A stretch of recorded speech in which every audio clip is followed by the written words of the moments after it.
दोस्तों, इंसान अपने मन के कारण हमेशा परेशान रहता है और मन में नकारात्मक विचारें आने लगते हैं, जिसके चलते अपने मन को नियंत्रित करना मुश्किल हो जाता है। मन को काबू करना एक ऐसी कला है जिसे सीखने में समय लगता है। मन एक शक्तिशाली उपकरण है जो हमें अच्छे और बुरे दोनों तरह के विचारों को उत्पन्न कर सकता है। जब हमारा मन अशांत होता है तो हम चिंतित, तनावग्रस्त और नकारात्मक विचारों से ग्रस्त हो सकते हैं। दूसरी ओर, जब हमारा मन शांत होता है तो हम अधिक स्पष्ट रूप से सोच सकते हैं, अधिक सकारात्मक रूप से महसूस कर सकते हैं और अधिक रचनात्मक हो सकते हैं। हमारे विचार हमारे मन को प्रभावित करते हैं। जब हम सकारात्मक विचार रखते हैं तो हमारा मन अधिक शांत और स्थिर होता है। हम सकारात्मक विचार रखने के लिए कई चीजें कर सकते हैं, जैसे कि आभारी होना, दूसरों की मदद करना और अपने जीवन में अच्छी चीजों पर ध्यान केंद्रित करना। मन को काबू करना एक चुनौतीपूर्ण काम है, लेकिन यह एक ऐसा कौशल है जो हमें अपने जीवन को बेहतर बनाने में मदद कर सकता है। जब हम अपने मन को शांत कर सकते हैं तो हम अधिक स्पष्ट रूप से सोच सकते हैं, अधिक सकारात्मक रूप से महसूस कर सकते हैं और अधिक रचनात्मक हो सकते हैं। अपने मन को काबू कैसे करें, आइए एक कहानी के जरिए समझेंगे। एक बार बौद्ध मठ में एक जैन मास्टर रहते थे। एक बार एक आदमी उनके पास आया और कहा कि गुरुजी, मैं मन से परेशान हूं। मेरे मन में हर समय कई विचार आते रहते हैं। कृपया मुझे इन विचारों को कम करने के लिए कुछ मंत्र दें। जैन मास्टर ने उसकी ओर देखा और कहा, मेरे दोस्त, तुम हर दिन ध्यान करना शुरू कर दो। धीरे धीरे ध्यान करने से आपका मन शांत होने लगेगा। लेकिन उस आदमी ने कहा कि श्रीमान, कृपया मुझे ध्यान करने के लिए मत कहिए।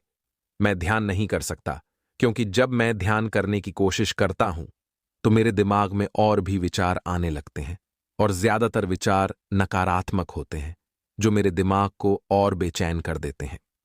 जैन मास्टर ने कहा कि चिंता मत करो बेटा, यह ध्यान के प्रारंभिक चरण में होता है, लेकिन धीरे धीरे ध्यान का अभ्यास करने से आपका मन शांत होने लगेगा। लेकिन उस आदमी ने कहा कि गुरुजी, ध्यान मेरे बस की बात नहीं है। आप कृपया मुझे मेरे मन को शांत करने के लिए कोई मंत्र दें। जैन मास्टर ने देखा कि यह आदमी इस तरह से समझने वाला नहीं है, तो उसने कहा, ठीक है, अगर आप जिद करते हैं तो मैं आपको एक मंत्र देता हूं जो आपके दिमाग को शांत कर सकता है। फिर मास्टर ने उसके कान में एक मंत्र फुसफुसाया और कहा कि आपको इस मंत्र को बैठकर जाप करना होगा अकेले, हर दिन। वह आदमी बहुत खुश हुआ और बोला, धन्यवाद गुरुजी, मैं इस मंत्र का प्रतिदिन जाप अवश्य करूंगा। जैसे ही वह जाने के लिए वापस मुड़ने वाला था, जैन मास्टर ने कहा, लेकिन एक बात याद रखें कि इस मंत्र का जाप करते समय बंदर के बारे में न सोचें, अन्यथा मंत्र अप्रभावी हो जाएगा। उस आदमी ने कहा, गुरुजी, मैं बंदर के बारे में क्यों सोचूंगा? मैंने अपने पूरे जीवन में कभी बंदर के बारे में नहीं सोचा। आप इसकी चिंता न करें। और वह वहां से चला गया। वह आदमी खुशी खुशी घर वापस आया और मंत्र जपने बैठ गया। जैसे ही उसने मंत्र का जाप करना शुरू किया, उसे जैन मास्टर के शब्द याद आए कि जब आप इस मंत्र का जाप करें तो बंदर के बारे में न सोचें। जैसे ही उसे गुरु की बातें याद आईं, उसके दिमाग में बंदर की तस्वीरें आने लगीं। वह बंदर के विचारों को नजरअंदाज करने की कोशिश करने लगा, लेकिन जितना ही उसने बंदरों को नजरअंदाज करने की कोशिश की, उतने ही उसके दिमाग में बंदर आने लगे और कुछ समय बाद उसका दिमाग बंदरों से भर गया। उस आदमी ने सोचा कि जैन मास्टर ने मुझे यह निर्देश क्यों दिया? अगर वह जानता था कि बंदर एक मुसीबत है तो उसे इसका उल्लेख नहीं करना चाहिए था। मेरे दिमाग में और कोई जानवर नहीं आ रहा है और बंदर नहीं जा रहे हैं। वह आदमी परेशान हो गया। उसने स्नान किया, नए कपड़े बदले और फिर से एक कमरे में मंत्र जाप करने के लिए बैठ गया। जैसे ही उसने अपनी आंखें बंद कीं, उसे बंदर दिखा। वह जहां भी देखता, वे उसके चारों तरफ होते। वह रात को बंदरों को देखता, यहां तक कि वह अपने परिवार के सदस्यों के चेहरे में बंदरों को देखने लगा। आदमी पागल हो रहा था। वह जितना ही बंदरों को नजरअंदाज करने की कोशिश कर रहा था, उतने ही उसके दिमाग में बंदरों की बातें आ रही थीं। सुबह तक वह लगभग पागल हो चुका था। अगली सुबह वह वापस जैन मास्टर के पास दौड़ा और उन्हें सब कुछ बताया और कहा कि गुरुजी, आपने मुझे कैसा मंत्र दिया है? कल तक मैंने कभी बंदर के बारे में नहीं सोचा था और अब मेरा दिमाग पूरी तरह से बंदरों के विचारों से भर गया है और बंदर मुझे एक सेकंड के लिए भी नहीं छोड़ रहे हैं। कृपया मेरी मदद करें और मेरे दिमाग को इन बंदरों से मुक्त करें। जेन मास्टर ने कहा, ठीक है, बस आराम करो और मंत्र पढ़ना बंद करो, कुछ मत करो। वह आदमी निश्चिंत होकर बैठ गया और मंत्र पढ़ना बंद कर दिया। उसे आश्चर्य हुआ कि अब बंदर का तो ख्याल ही नहीं रहा, सब कुछ सामान्य हो गया। तब जेन मास्टर ने कहा कि मेरे दोस्त, मैं तुम्हें हमारे मन की प्रकृति के बारे में बताना चाहता था। कभी भी अपने मन से लड़ने की कोशिश मत करो। मन एक गति की तरह है, स्प्रिंग को जितना दबाओगे उतना उछलेगा। इसी तरह आप अपने मन को जितना दबाने की कोशिश करेंगे वह उतना ही मजबूत होता जाएगा। शांत रहें, मन के विचारों को देखना शुरू करें और आप पाएंगे कि आपका मन धीरे धीरे अपने आप शांत हो जाएगा और मन को देखने के लिए आपको ध्यान करने की आवश्यकता है। अगर हम अपने जीवन में देखें तो पाएंगे कि हमारा मन एक बंदर की तरह है जो हर समय बेमतलब इधर उधर उछलता कूदता रहता है।